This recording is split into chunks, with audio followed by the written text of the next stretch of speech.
今日天气好，一大早就出了太阳，这夜间留下的痕迹被烘烤干燥。魏无羡深呼吸一口，仿佛能闻到露水蒸发的味道，很是清新香甜。夜练一晚的疲惫被不知不觉地清洗干净。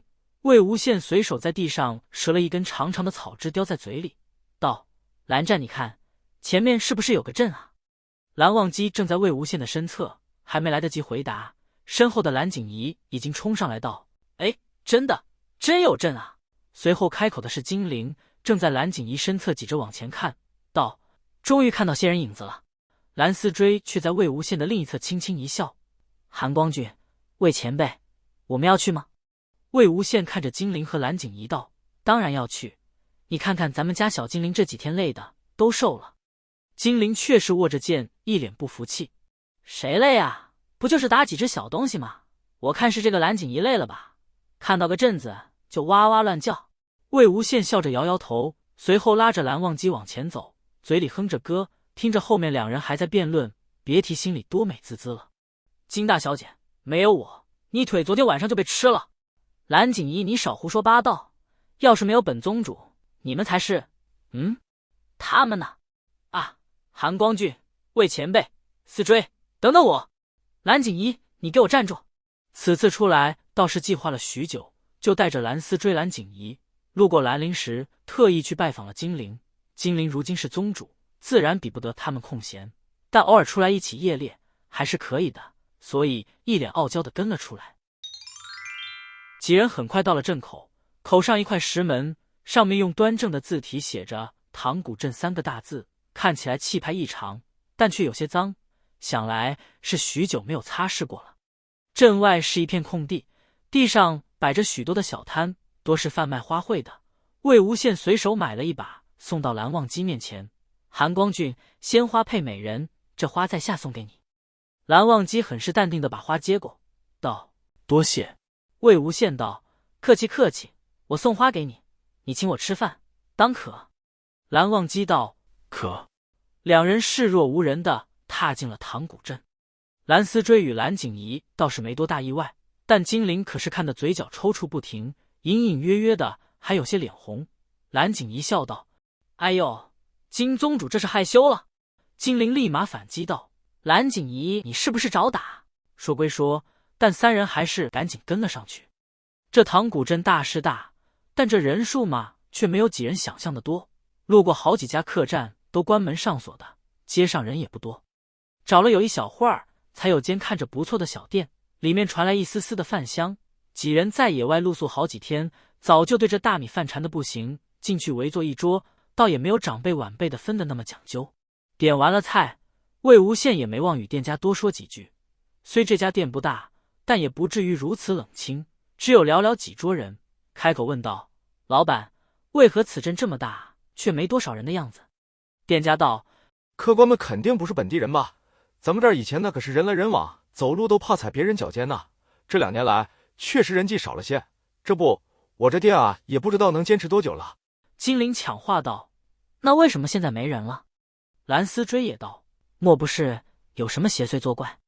店家倒是一笑，道：“若真是有什么邪祟，倒也不怕。咱们镇上还是有些修仙的。咱们镇上南口有一座房顶高的人身石像，以前人来人往的都爱去求姻缘，还有人不远万里的前来，所以人多。不过现在……”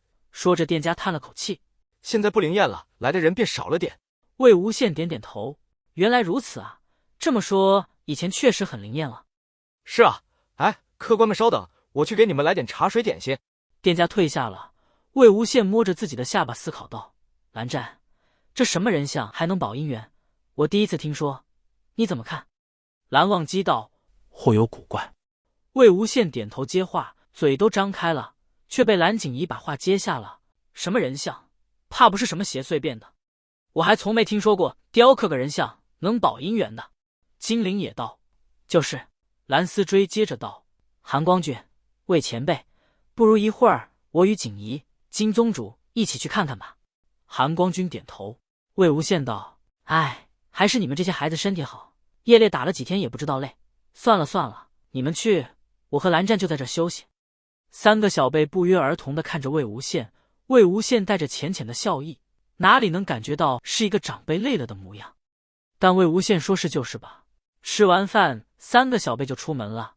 蓝忘机与魏无羡倒是挑了一间上房休息。房里摆设还是不错的，打扫的也算是干净。魏无羡见着床就扑上去趴着，道：“蓝湛，这几天还真是的，一点机会都没有。”蓝忘机道：“什么机会？”魏无羡偏头看着慢悠悠走过来的蓝忘机，翻身伸出手过来。蓝忘机走近，将手递过去，或许心知肚明魏无羡想做什么，也没有丝毫反抗的，被魏无羡一拉，压着魏无羡就到了床上。魏无羡立马双脚缠上来：“你说什么机会？当然是做这档子事儿的机会了。”说着这手就不老实的往蓝忘机身上摸。刚吃完，别闹，吃完才好消消食嘛。随后被蓝忘机低头含住那爱喋喋不休的嘴，冰冰凉凉的舌滑进魏无羡的嘴里，两人谁也不让着谁，互相吮吸着。蓝忘机轻身压下，身体开始火热，亲得迷迷糊糊的时候，蓝忘机却放开了魏无羡，将他从床上扶起来：“一会儿肚子该疼了，起来坐会儿。”啊，我这身下坚如铁了，被叫起来坐会儿。魏无羡正不满意着呢，蓝忘机的手已经解开了他的腰带。魏无羡又道：“不是不做吗？”蓝忘机凑近魏无羡的耳边道：“我帮你。”这话简直是要了魏无羡的命，听得耳根发软。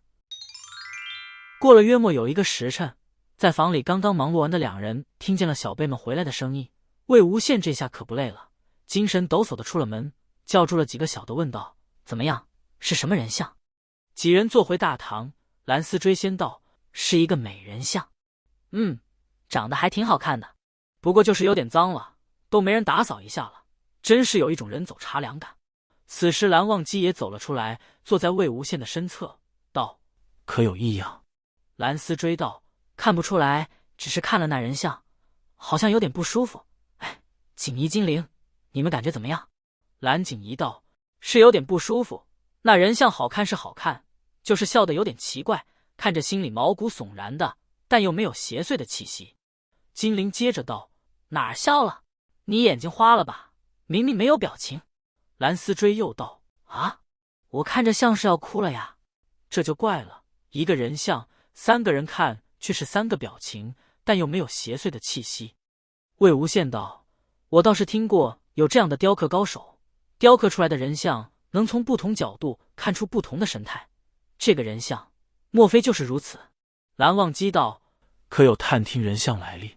蓝思追点头道：“打听了，据说100年前唐古镇不过是一个小村落，村里有一对神仙眷侣，男方名为唐随，女方名为唐栓，两人恩爱多年，可惜天不遂人愿。后来那唐随上山打猎，却被猎物反捕，连尸身都没有留下。唐栓整日以泪洗面，哭瞎了眼睛，后来在家中自尽随夫而去了。邻居们感念如此情谊，好心给唐栓敛尸立冢。说来也是善有善报，后来那几家邻里都各自生了财，儿女们也都嫁娶如意，又重新给他立了石碑，逢节假日必去祭拜。这件事儿渐渐传开来，去祭拜的人也就越来越多，得偿所愿的人也就多了起来。这唐栓的墓碑是越建越大，最后干脆就照着他生前的模样雕刻一座石像供人拜奉。来来往往的人多了，便传言这唐栓的石像能成全人的姻缘。这种匪夷所思的事情，魏无羡听的是目瞪口呆，道：“既如此，现在怎么没人了？”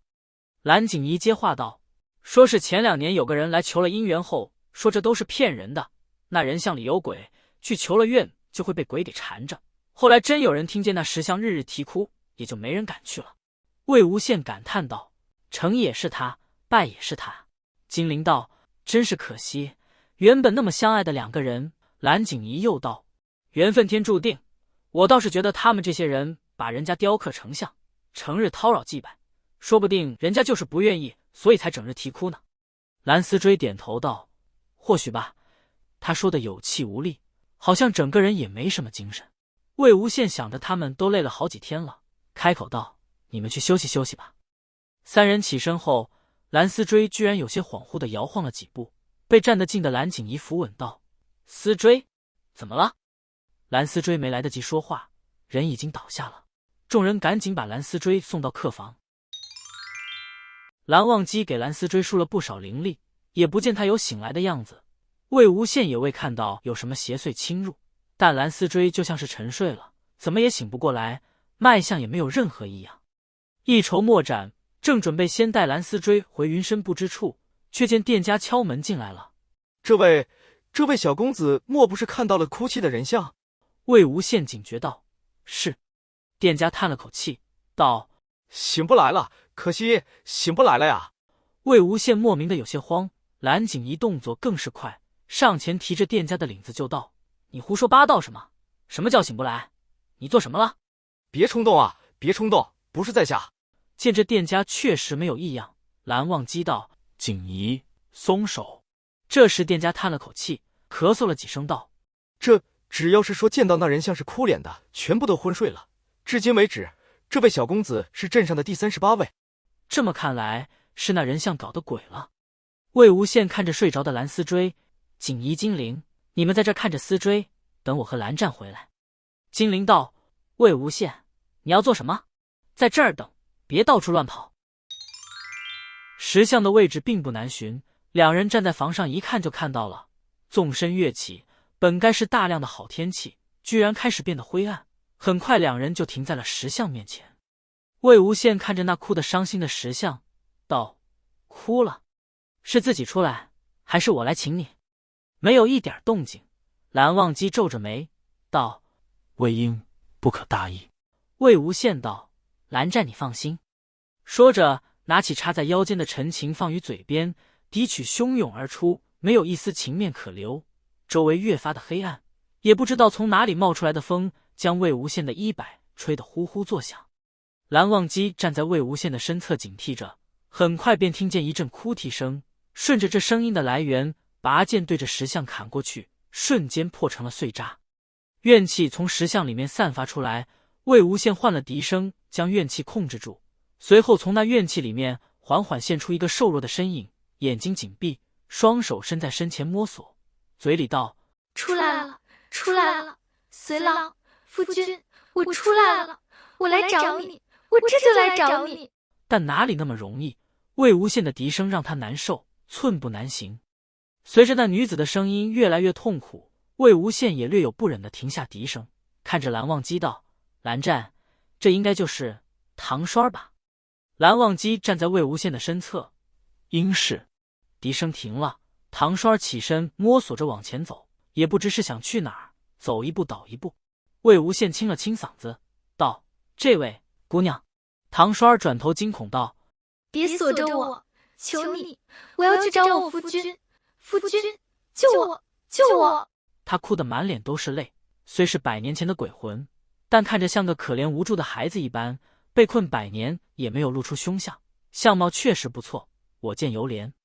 魏无羡又道：“这个我家孩子还睡着呢，你让他醒了，我便放你去找你夫君，如何？”唐栓说道：“好，好。”说了这2个字，又转身摸索着走了，一点也不像个鬼，倒觉得自己是个人一般，还是个很娇弱的人。魏无羡拉着蓝忘机慢慢靠近：“这位夫人，我家孩子可醒了？”唐栓道：“我夫君在山上打猎，我要去找他。我找了好久，找不到他，他们把我锁起来，锁起来。呜。”魏无羡倒是突然想起那个故事了。唐栓在夫君死后哭瞎了眼睛自尽追去，后被人敛尸利种。不过想来他只是普通之人，又心有余怨，因此临时不愿离去，在此徘徊寻夫。谁知后来被人祭拜，竟阴差阳错的将他锁在了这石像之中。或许以前人多，来来往往的阳气过重，将他给压得传不出声来。如今这里没什么人了，倒是慢慢的能哭出声来了。魏无羡心有不忍，拉着蓝忘机道：“蓝湛。”蓝忘机道：“执念太深，恐怕不易度化。”魏无羡又道：“我知道，不过你觉得他夫君有没有可能还在那山上？若是在的话，能成全了他们也是好事一桩。”蓝忘机道：“100年多变，都100年过去了，若那人也没有进灵转世，作为一个飘飘荡荡的普通鬼魂，说不定早就被路过的某个修士收了。除了……”魏无羡叹了口气，也是可怜人。而此时蓝思追3人倒是追了过来，三人来时还都一副要除祟的模样，却看见蓝忘机与魏无羡站在那儿，看着一个柔弱的瞎女子摸索着走路。三人放慢脚步，站在蓝忘机与魏无羡身侧，道：“魏前辈，这位是？啊，看他的脸，不是那个石像吗？石像破了，这个莫不是唐双？他不是死了100年了吗？怎么还这么柔柔弱弱的？鬼也会看不见。魏前辈，到底发生什么事儿了？”魏无羡道：“确实是唐双，死后灵魂不愿离去，却被锁在这石像上百年，如今终于出来了。他要去找他的夫君。”什么？被锁在这石像里？谁知这人人拜奉的石像，居然把他给锁住了，好可怜啊！魏前辈，帮帮他吧。这么个鬼魂，若是任由他摸索，还不知道什么时候能摸到那山上去，也说不定过几天就被其他人给除了。他们既知道了真相，自然是不能放任不管。蓝思追将唐双给装进锁灵囊。一行人来到了唐随打猎的山里，山里安安静静的，除了一些四处逃散的野味儿，根本没有一丝邪气。想必这唐随早就消散于世了，也可能当初死了就已经转世了。唯有这可怜的女子，若不愿被净化，怕就只有魂飞魄散这一条路了。蓝思追将他的鬼魂放了出来，他站在几人中间四处看了看，双眼通红，跪地又继续哭了起来。他走了，随老没有等我。蓝景怡道：“也不一定，说不定他转世投胎了。你现在若是愿意，或许还能再续前缘呢。”唐双说道：“我们约定过，我不来，他不走的。太久了，太久了！杀了我！你们杀了我！求你们！”魏无羡眉头深蹙，道：“你可知道杀了你意味着什么？”唐双显然是知道的，看着柔弱，但似乎已经接近了崩溃的边缘。见几人不愿对他动手，转身慢慢悠悠的离开，也不知目的在哪儿，摇摇晃晃。几人也没有追过去。魏无羡道：“蓝湛，不如把他装回去，再慢慢进。”话说到这儿就突然停止了，不知从哪儿快速的射来一把剑，快得根本来不及阻止，就穿过了唐双儿的胸口。随着一声痛哭的叹叫，唐双儿的身体像是被火烧一般化为灰烬。魏无羡皱眉，气急地看着箭射出来的地方，一个男人正在欢呼雀跃，嘴里还道：“真厉害，师傅！师傅，你做的符剑真厉害，那鬼魂瞬间便灰飞烟灭了，哈哈哈哈！”竟然三个小辈也是气急了，恨不能冲上去把那人给打死，也不只是想上前就与人大吵了一架，还动手将那两人给揍了一顿。但唐双儿的灵石已经就不回来了，如此也算是圆了唐双儿自己的心愿。回到镇上的时候，天已经黑了。那碎掉的石像边聚集了许多的人，有人唏嘘感叹，有人骂骂咧咧。魏无羡心里很不是滋味儿。或许刚开始时脸是厉种确实好意，只是后来一切都变了。这座人像并非为唐双而建，而是为了他们自己的私心而建。如此多人强烈的心愿，或许也是因此才将唐双困在此处不得出。也或许若当年的唐双寻到山上，能见到自己的夫君，也未可知。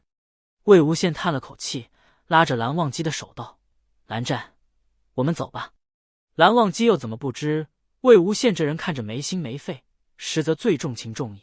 今日这事定是让他心里不好受了。他道：“若有缘，定还会再见。”若有缘。魏无羡笑了笑，道：“这唐双被困100年，也丝毫没有恶化，可见心性纯良，他们定还会相见的。”身后的三个小辈更是把情绪写在了脸上，是对那一对苦命鸳鸯的惋惜，是对唐双儿遭遇的同情，更是对今日唐双儿魂碎的无能为力。魏无羡不想自己遇见，踩着碧晨与蓝忘机一起离开了。如果你喜欢我分享的小说，请点击订阅频道，欢迎在视频下留言，你们的观看是我剪辑影片的动力，感谢您。